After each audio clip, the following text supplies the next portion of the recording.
So in today's video, we're gonna be looking at a classic from the 70s. And this fragrance has gotten a lot of hate and a lot of love. So the fragrance we're looking at is Gray Flannel. So let's find out if I actually love this fragrance or hate it. Hey, what's going on guys? Hunter here and welcome back to my channel if you are a returning subscriber. Glad to have you here. And if you are new, what I do is I make fragrance related content. So if you love fragrances, please just hit that subscribe button down below. Make sure to hit that notification bell. And also be sure to follow my new fragrance Instagram page. That will be in the description down below. But as you guys saw in the intro, that is correct. We're gonna be doing an unboxing and first impression of Geoffrey Beene Gray Flannel. Like I said, this has been around for a long time. It came out in around the 70s, I believe. And yeah, there's a lot of negative thoughts about this fragrance. So I'm so excited to actually try this one out. I've never actually smelled this before. I never even seen it in stores. I actually was at Ross and I came across this 120 ml bottle for $9.99. So, I mean, you really can't go wrong with that. That is pretty much a no-brainer. The value for this fragrance is astonishing, guys. So let's go ahead and look at the packaging for this. It does come in this plain gray box, as you can see. This says Gray Flannel. This is an eau de toilette concentration, and I did get the 4 ounce 120 ml bottle, like I said. And then on the back, just some information. And on the bottom, you do have, of course, your barcode and batch code to authenticate your product and see when your product was actually produced, right there in the corner. All right, now I do know, I did look these up. I know they used to come in a actual flannel pouch. When I was actually at Ross, I saw another Gray Flannel. It was called Eau de Gray Flannel, which I believe was a flanker that came out in the 90s. I was actually gonna get that until I saw this, and I realized that this is the original, so of course I wanted to try out the original, but this one did not come with the Gray Flannel pouch, unfortunately.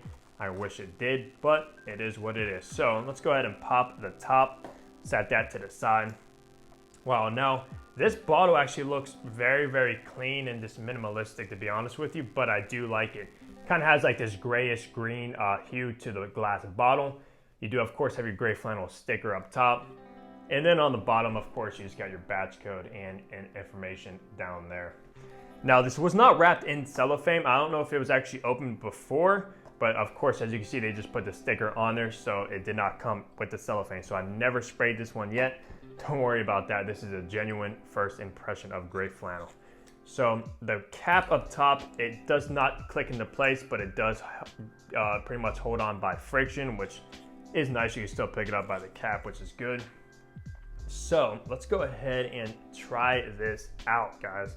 Now, I'm not gonna actually spray this on skin, because I'm actually wearing a fragrance for today. Even though in most of my first impressions, I do like to actually spray them on skin because you get the full development from it and stuff like that. But the test strip's gonna have to do for today. So let's go ahead and spray this.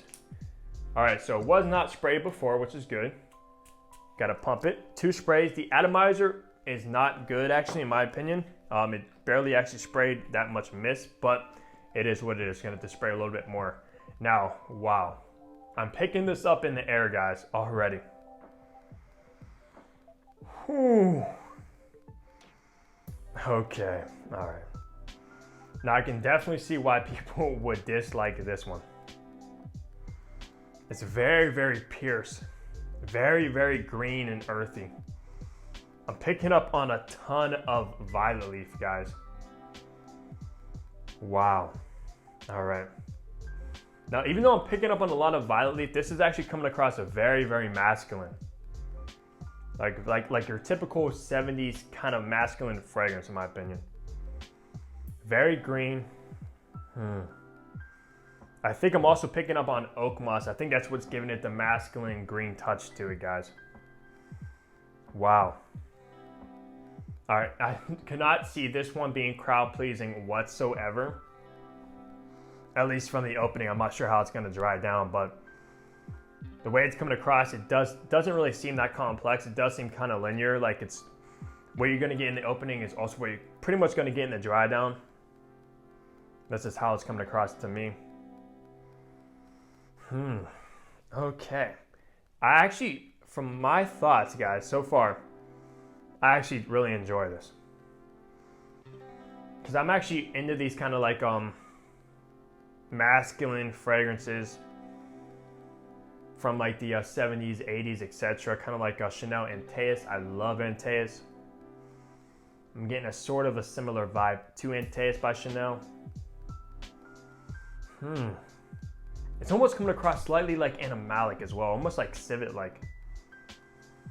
I'm not sure if there's civet in here, but I'm really picking up on like a civet facet in this fragrance. Which, if you don't know, civet can kind of come across like urine, sort of, which obviously does not sound pleasant at all, but it is what it is, and that's how that note comes across. And it was used a lot back in like the 70s and 80s in the masculine fragrances. I do pick up on some of that.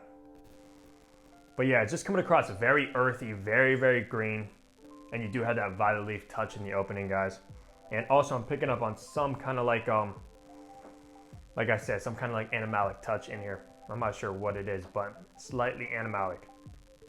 Very masculine. I'm gonna let that sit for 1 second. Now, as far as like age groups and seasons to wear this, this is a very mature fragrance, guys. I cannot see a teenager pulling this one off at all, unless you're just very confident, like and you like to be like obviously like an alpha male and really like masculine kind of fragrances.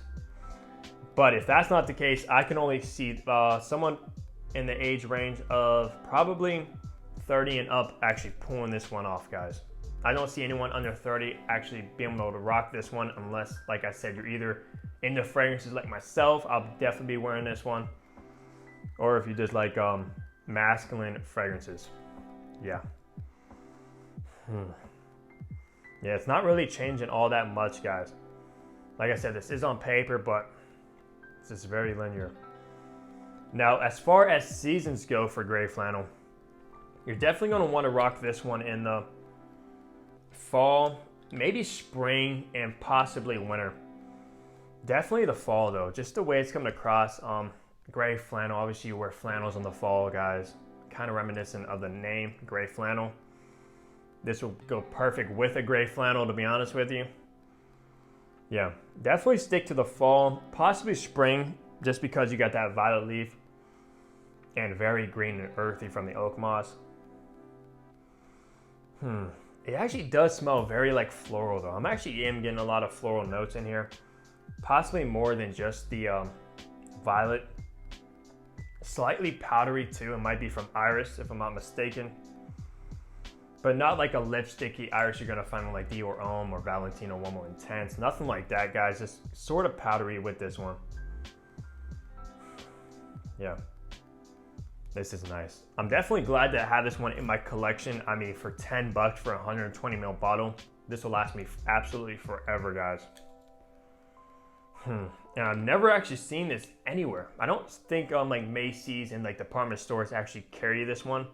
So if you're actually looking for this fragrance, either look online like the discount websites, or just check out your local, obviously like TJ Maxx, Ross, Burlington, Marshalls, etc. I've never actually seen it anywhere else besides Ross, so check there. They had two where I was at. That might be the place to go. And for 10 bucks, guys, definitely check this one out. Just for the experience and the art behind it, guys. It's worth it in and of itself. Even if you don't really like the fragrance, for 10 bucks, just to test it out and smell it and look at it like a piece of history, so to say, like it transports you back to the 70s. Yeah, that's real nice. I like this one, guys. I'm actually gonna try this one out. It's actually pretty chilly here where I'm at now, even though we're going into summer and stuff. It is still kind of cold, so I'm gonna try to wear this one as much as possible. You probably don't want to wear this one on like a hot day. It is pretty strong, to be honest with you. Yeah, it's pretty piercing and strong. Whew. I'm still picking up on some kind of animalic notes, guys. It's actually even coming across even more in depth with that. Wow. All right. Yeah, not crowd pleasing whatsoever. To be honest with you, if you do wear this one, you might actually get like looks like, "Ooh, what are you wearing?" Or like, "Oh, you got some dirty clothes on." I'm just being honest. So I don't know when I'm actually gonna pull this one out. Definitely don't wear this one on a date or anything like that. That will not work out whatsoever. She'll probably tell you to go shower. That's how it comes. That's what I'm getting from this. That kind of vibe. But yeah, this is good. Definitely might be one of my favorite sort of vintage masculine fragrances that I've tested. Like I said, alongside like Chanel and Teus. I love Teus. Even though I don't have a bottle of that, I'm definitely gonna be buying a bottle of that soon. I just have a small decan of it. But yeah, that's pretty much gonna wrap up my unboxing and first impression of Gray Flannel by Geoffrey Beene. I think that's how you pronounce it. Probably not, you know, it's spelled weird. But yeah, that's my first impression of this one. Let me know down below if you've tried this fragrance or if you own it and actually wear it, or if it's your signature scent. I'm very curious on your guys' opinion on this vintage bottle of Gray Flannel, guys. So yeah, leave a like if you liked it, subscribe if you haven't already, and I'll catch all you guys in the next fragrance upload. Take care, everyone.